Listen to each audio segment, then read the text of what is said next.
আকাশ ভেঙে বৃষ্টি, দিল্লি থেকে কেরালা, মহারাষ্ট্র থেকে গুজরাট, ভারতের একের পর এক রাজ্য এখন প্রকৃতির ভয়ঙ্কর রূপের মুখোমুখি। কোথাও রাতভর বৃষ্টিতে শহর ডুবে গেছে, কোথাও পাহাড় ভেঙে নেমে আসছে ধস, কোথাও আবার নদীর পানি উপচে গ্রাস করছে ঘরবাড়ি। বর্ষা স্বস্তি নিয়ে আসার আগেই দেখাচ্ছে আতঙ্কের ছবি। দিল্লির আকাশ কালো মেঘে ঢাকা, রাতভর প্রবল বৃষ্টি, রাস্তায় পানি, উপড়ে পড়েছে গাছ, থেমে গেছে যান চলাচল।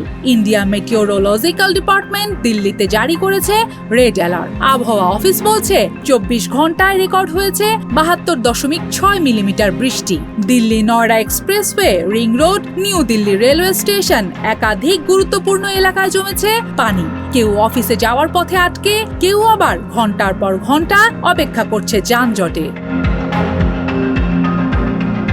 মুম্বাই সহ একাধিক এলাকায় টানা বৃষ্টির পর বিপর্যস্ত পরিস্থিতি। পাহাড়ি এলাকায় ধস, রাস্তা বন্ধ, ব্যাহত যাতায়াত। প্রশাসন বলছে মাত্র 30 থেকে 35 ঘন্টায় সেখানে 600 মিলিমিটারের বেশি বৃষ্টি হয়। গুজরাটেও একই ছবি।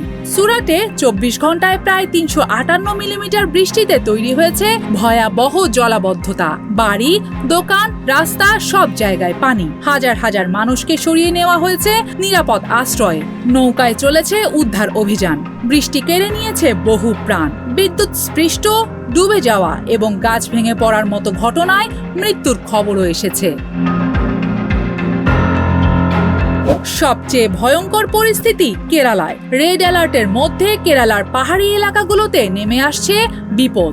ওয়ানারে ভারী বৃষ্টির সঙ্গে শুরু হয়েছে ধসের আতঙ্ক। চূড়ালমালা ও আশপাশের এলাকায় ভূমিধস বাড়ছে। কোথাও রাস্তা বিচ্ছিন্ন, কোথাও উদ্ধার কাজে বাধা দিচ্ছে লাগাতার বৃষ্টি। প্রশ্ন উঠছে, প্রকৃতির এই ভয়ঙ্কর পরিবর্তনের পেছনে কি শুধুই বর্ষা? আবহাওয়াবিদেরা বলছেন জলবায়ু পরিবর্তনের প্রভাবে এখন দেখা যাচ্ছে নতুন ধরনের বৃষ্টির প্যাটার্ন। দীর্ঘ সময় শুকনো আবহাওয়ার পর হঠাৎ অল্প সময়ে প্রবল বৃষ্টি, আর সেই অতিরিক্ত পানি সামলাতে না পেরে ভেঙে পড়ছে শহরের ড্রেনেজ ব্যবস্থা। একদিকে সবুজ পাহাড়, জীবন্ত ঝর্ণা, বর্ষার অপরূপ সৌন্দর্য, অন্যদিকে সেই বর্ষাই হয়ে উঠছে প্রাণঘাতী।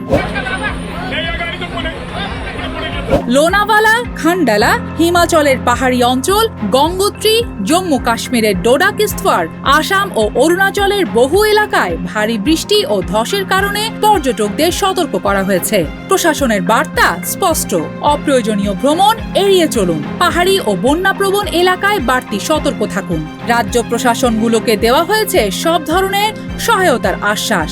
কিন্তু প্রকৃতির এই রুদ্ররূপ কি এখানেই থামবে, নাকি আরো ভারী বৃষ্টি, আরো ধস, আরো ভয়াবহ ছবি অপেক্ষা করছে ভারতের সামনে?